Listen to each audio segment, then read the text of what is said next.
Hello, I'm Jeremy, and today I'm going to be taking a look at an expansion map for Ticket to Ride by the name of Ticket to Ride Poland. I won't even try to pronounce this in Polish. This is an expansion map that I believe is only sold in Poland. I was able to get an import copy of this. I ordered it off of the Board Game Geek marketplace. There was someone there selling the game there. I imagine you could get it off of eBay or through maybe a Polish online board game store. But right now it's only being distributed in Poland, as far as I'm aware. The game is, it only includes Polish rules, but people have posted online on Board Game Geek the English rules for the game, so I was able to easily play the game with my US copy of Ticket to Ride. And it is only a single map expansion, so there's just one new map in here. It does not come with all of the components that you'll need to play the game, so you'll need a base game to play this map. It has one or two unique features. I'll take a minute to show you what's different in this version, assuming that you know how to play Ticket to Ride already, and then I'll come back and let you know what I think about the game. So with Ticket to Ride Poland, you're going to get your new map, as well as with any of the map collections, you're going to get a set of destination cards for the specific map. I should note that you are not going to get your trains or your train cards. Those are going to be taken from a base game, so you'll need either the base Ticket to Ride or Ticket to Ride Europe, or one of the versions of the game that comes with those pieces. This is just a map expansion. And then the most unique thing that you're going to get are going to be these bonus cards, which are tied to the countries that border Poland. And this is going to play with largely the same rules as the normal Ticket to Ride game. The one exception really is that whenever a player on their turn connects to an outside country, they will trigger an extra scoring. So here you see this player here is connected to Germany. If on a later turn they connected to another country, so let's say here they're now going from Germany to Russia, immediately what they're going to get to do is take the cards here for those countries. So these cards are basically put in a stack per country with descending points. So you can see it goes from 7 to 4 to 3 for Germany. So as soon as a person makes a connection between two countries in their network, they're going to take the top card from the stack for each country that's involved, as long as there are still cards available. So this player would get 14 points for making that connection. Let's say later they've gone and they make a connection here to Lithuania. What'll happen then is now their network goes to Lithuania, Russia, and Germany.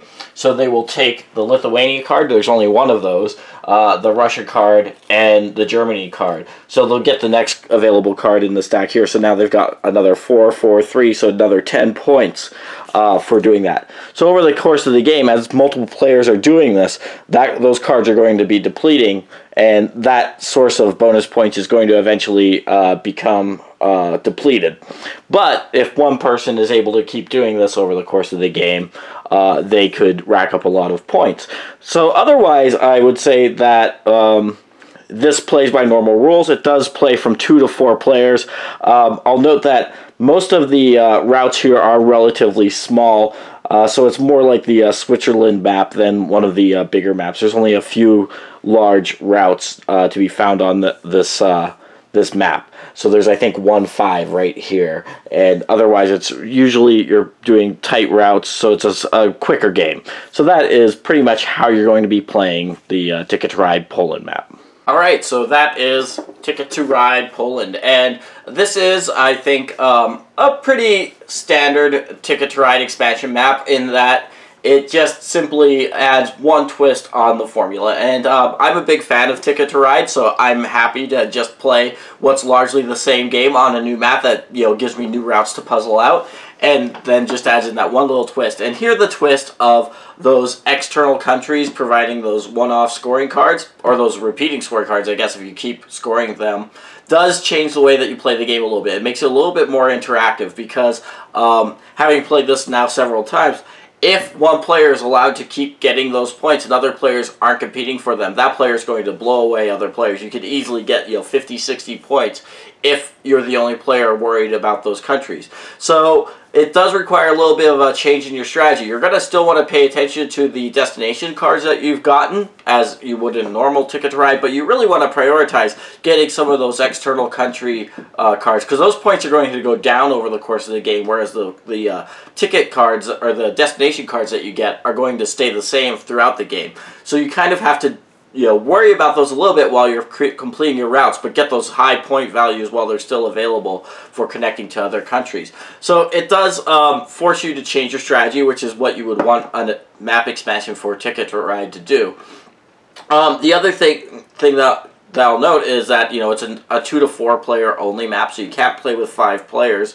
That is good. It's a nice tight map. It almost reminds me of, among all the other maps, it probably most reminds me of the Switzerland map. So if you played that map, it's kind of a similar feel to that. Not quite as many tiny little routes as in that map, but it has that same mechanism of trying to connect to external countries. Although there are not cards in the destination deck that require you to go to other countries. They're only available, points for those are on those communally available cards. None of these cards will want you to go to an exterior country. So that would be, I guess, the best point of reference, or frame of reference, for what this is going to feel like if you've played all the other maps. Would I say that this is a necessary purchase? No, not really, but I would say that if you generally play, 2 or 3 player Ticket to Ride, this would provide a nice change of pace. I was able to get this for about $25, I think, dollars, which is fair. I'm not mad that I got this. It certainly completes my collection of the maps that are available, and I'm always happy to have more of these Ticket to Ride maps. For people who don't want to import, I do know that there is a Japanese and I think Italy map coming out to the US in the next month or so, so that is also an option. But for a nice, tight map that plays a lower player count and just has one nice new wrinkle in it, I would recommend, if you're a fan of Ticket to Ride, the Ticket to Ride Poland map. If you don't have many expansion maps, I wouldn't say this is necessarily the first one that you'd want to get. I think for that lower 2 or 3 player count, the Switzerland map is more interesting, but just for more variety in your Ticket to Ride game collection, this would be a nice addition. So those are my thoughts on the Ticket to Ride Poland map, and thank you for watching.